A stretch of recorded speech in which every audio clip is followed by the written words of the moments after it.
यूहन्ना का संदेश लाने वालों के विदा होने के बाद मसीह यीशु ने भीड़ से यूहन्ना के विषय में कहना प्रारंभ किया। तुम्हारी आशा जंगल में क्या देखने की थी? हवा में हिलते हुए सरकंडे को? यदि ये नहीं तो फिर कीमती वस्त्र पहने हुए व्यक्ति को? सुनो, जो ऐसे वस्त्र पहनते हैं उनका निवास राजमहलों में होता है। तुम वास्तव में क्या देखने गए थे? एक भविष्यद्वक्ता को? हाँ, मैं तुम्हें बता रहा हूं कि ये वो हैं जो भविष्यद्वक्ता से भी बढ़कर हैं। ये वही हैं जिनके विषय में लिखा गया है, मैं अपना दूत तुम्हारे आगे भेज रहा हूं, जो तुम्हारे आगे आगे चलकर तुम्हारे लिए मार्ग तैयार करेगा। सच तो ये है, प्राकृतिक रूप से जन्मे हुओं में कोई भी ऐसा मनुष्य नहीं जो यूहन्ना से बढ़कर हो। फिर भी परमेश्वर के राज्य में छोटे से छोटा भी यूहन्ना से बढ़कर है।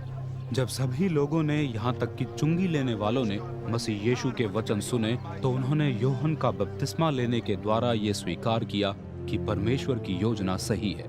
किंतु फरीसियों और शास्त्रियों ने बपतिस्मा न लेकर उनके लिए तय परमेश्वर के उद्देश्य को अस्वीकार कर दिया। मसीह यीशु ने आगे कहा, इस पीढ़ी के लोगों की तुलना मैं किससे करूं? किसके समान है ये हाट में बैठे हुए उन बालकों के समान हैं जो एक दूसरे से पुकार पुकार कर कह रहे हैं, हमने तुम्हारे लिए बांसुरी बजाई किंतु तुम नहीं नाचे, हमने तुम्हारे लिए शोक गीत भी गाया फिर भी तुम ना रोए। बपतिस्मा देने वाले यूहन्ना रोटी नहीं खाते थे और दाखरस का सेवन भी नहीं करते थे, इसलिए तुमने घोषित कर दिया उसमें प्रेत का वास है। मनुष्य के पुत्र का आहार सामान्य है, इसलिए तुमने घोषित कर दिया, अरे वो तो पेटू और पियक्कड़ है, वो तो चुंगी लेने वालों तथा अपराधियों का मित्र है। फिर भी ज्ञान की सच्चाई उसकी सभी संतानों द्वारा प्रकट की गई है।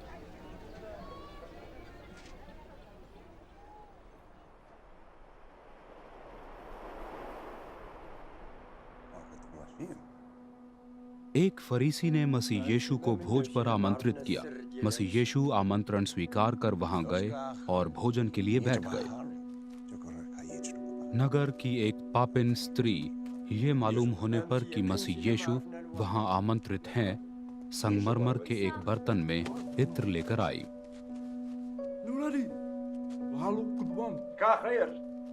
और उनके चरणों के पास रोती हुई खड़ी हो गई।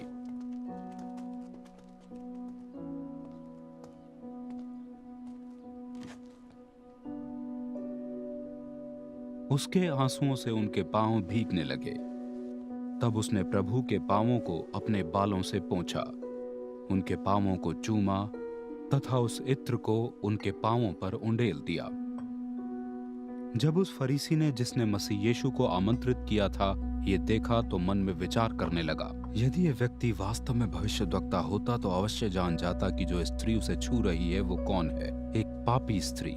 मसीह यीशु ने उस फरीसी को कहा, शिमोन, मुझे तुमसे कुछ कहना है। कहिए गुरुवर, उसने कहा। मसीह यीशु ने कहा, एक साहूकार के 2 कर्जदार थे, एक 500 दिनार का तथा दूसरा 50 का। दोनों ही कर्ज चुकाने में असमर्थ थे, इसलिए उस साहूकार ने दोनों ही के कर्ज क्षमा कर दिए। ये बताओ, दोनों में से कौन उस साहूकार से अधिक प्रेम करेगा?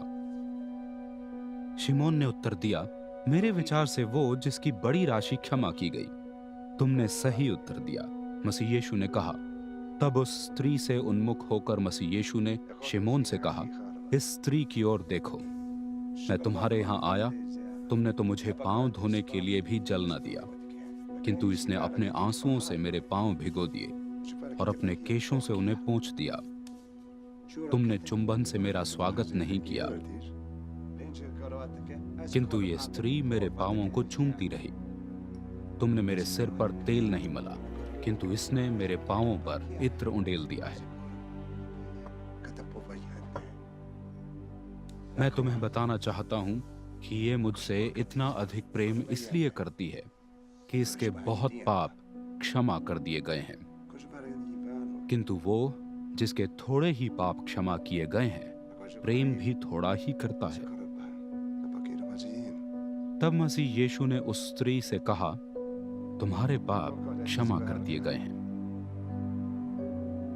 आमंत्रित अतिथि आपस में विचार विमर्श करने लगे, कौन है ये जो पाप भी क्षमा करता है?